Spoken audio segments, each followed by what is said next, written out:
আলাইকুম প্রিয় বন্ধুরা, আমি আজকে স্টুডিওর সামনে আসছি আমার বাস্তব জীবনে একটি বাস্তব ঘটনা বর্ণনা করার জন্য। আশা করি আমার এই ঘটনাটি সকলেই শুনবেন। আমি 2001 সালে ইন্টারমিডিয়েট পাস করার পর আবেদন করেছিলাম গ্রামীণ ব্যাংকে চাকরির জন্য। এরপর আবেদন করার পর ইন্টারভিউ কাট আসছে, আমি লিখিত পরীক্ষাও দিছি। ভাইভা পরীক্ষার সময় হয়েছে, আমাকে ভাইভা পরীক্ষার জন্য রাখছে। ভাইভা পরীক্ষা দেওয়ার জন্য আমি রুমের ভিতর ঢুকলাম। রুমের ভিতর ঢুকলে কয়েকজন অফিসার সম্মানিত অফিসারবৃন্দ কয়েকজন বসে আছেন। তখন প্রশ্ন করতে করতে আমি সব প্রশ্নের উত্তর দিয়ে দিই, কিন্তু অনেকক্ষণ পর একজন সম্মানিত অফিসার তিনি বলতেছেন যে ভাইয়া আপনার নামটা কি? আমি বললাম আমার নাম মোহাম্মদ নিজামুদ্দিন। উনি বলতেছেন যে নিজামুদ্দিন নামে একজন বিখ্যাত ব্যক্তি আছে, উনি কি কোথায় ওনার জন্মস্থান আপনি কি বলতে পারেন? আমি বললাম জি স্যার, আমি বলতে পারি। উনি ভারতীয় উপমহাদেশের একজন ব্যক্তি ছিলেন, স্বনামধন্য ব্যক্তি।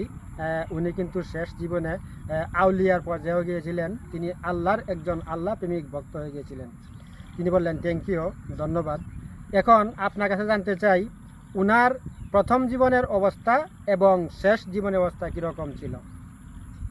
প্রথম জীবনে মানুষের লোক মুখে শোনা আমি শুনেছি উনি একজন বিখ্যাত ডাকাত ছিলেন। ডাকাত, সত্য মিথ্যা বলতে পারবো না, আমি লোক মুখে শুনেছি।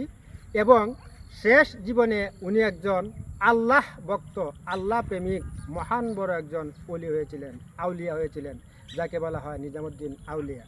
তিনি বললেন ধন্যবাদ, ঠিক আছে। এখন উনি আমাকে, অর্থাৎ ওই অফিসার আমাকে আবার প্রশ্ন করতেছেন, তাহলে আপনার নামও নিজামুদ্দিন? উনার নামও ছিল নিজামুদ্দিন। এখন আপনি বলেন তো, আপনি নিজেই বলেছেন উনার জীবনের দুইটা দিক।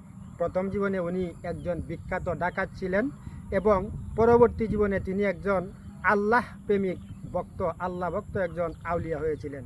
এখন আপনার জীবনে কি হতে চান? আপনি কি উনার প্রথম জীবনের ডাকাত হতে চান না উনার শেষ জীবনের আউলিয়া হতে চান? ভাই, আমি তো মহা বিপদে পড়ে গেলাম, যেটাকে বলা হয় উভয় সংকট। এখন আমি কি বলবো? বা মনে মনে ভাবতেছি, যদি বলি প্রথম জীবন ওনার নির্বাচন করি, যে ওনার যেহেতু উনি একজন প্রখ্যাত ডাকাত ছিলেন, যদি বলি যে আমি ডাকাত হতে চাই, তাহলে অফিসারবৃন্দ আমাকে মনে করবে উনি একজন কুখ্যাত ডাকাত।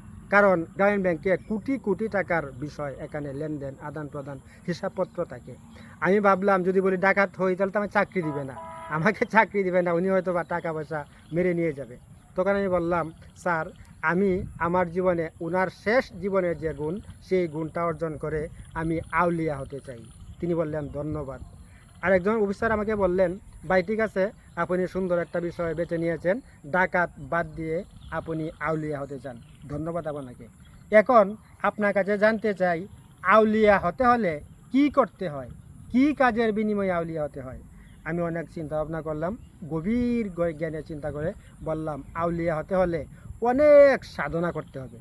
কারণ এটা কিছু সাধনায় হবে না। একজন আল্লাহর ওলি হওয়া, একজন আউলিয়া হওয়া, এর পেছনে অনেক সাধনা করতে হবে। তখন অফিসার বললেন ধন্যবাদ ভাই, আপনাকে ধন্যবাদ।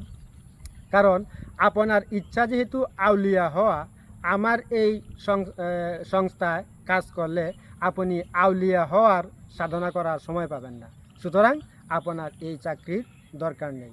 দেখেন ভাই, আমি কিন্তু অনেক প্রশ্নের উত্তর দিতে দিতে কোন জায়গায় গিয়ে আমাকে আটকিয়ে পরে কিন্তু আমাকে মাইনাস করছে। যাই হোক, আমি এটাকে বলবো এটা একটা উভয় সংকট। আর এই 2001 সালের ওই চাকরি না হওয়াতে আমি আমার ভাগ্যটাকে ভালো মনে করি। কারণ তখন আমি ছিলাম মাত্র ইন্টারমিডিয়েট পাস। যদি আমি অর্থের চাপে ওই চাকরি আমার হতো, তাহলে কিন্তু আমি আজকে মাস্টার্স কমপ্লিট করে একজন হাই স্কুলের শিক্ষক হতে পারতাম না। এজন্য আমরা বলবো আল্লাহ রাব্বুল আলামিনের কাছে আমরা সদায় সর্বদাই যে অবস্থায় তিনি রাখেন, সবসময় আমরা আলহামদুলিল্লাহ বলবো। আমাদের আল্লাহ আমার জন্য যা করে সব কিন্তু ভালোর জন্য, মঙ্গলের জন্যই করেন। এটা ভাই আমার জীবনের বাস্তব একটা কাহিনী আপনাদেরকে শোনালাম। আমি আশা করি যারা আমার এই কাহিনীটা বা আমার জীবনে এই ঘটনাটা শুনেছেন, সবাই কাহিনীটা কেমন লাগলো আপনাদের কাছে কমেন্ট দিয়ে আমাকে কমেন্ট বক্সে জানাবেন। ধন্যবাদ সকলকে।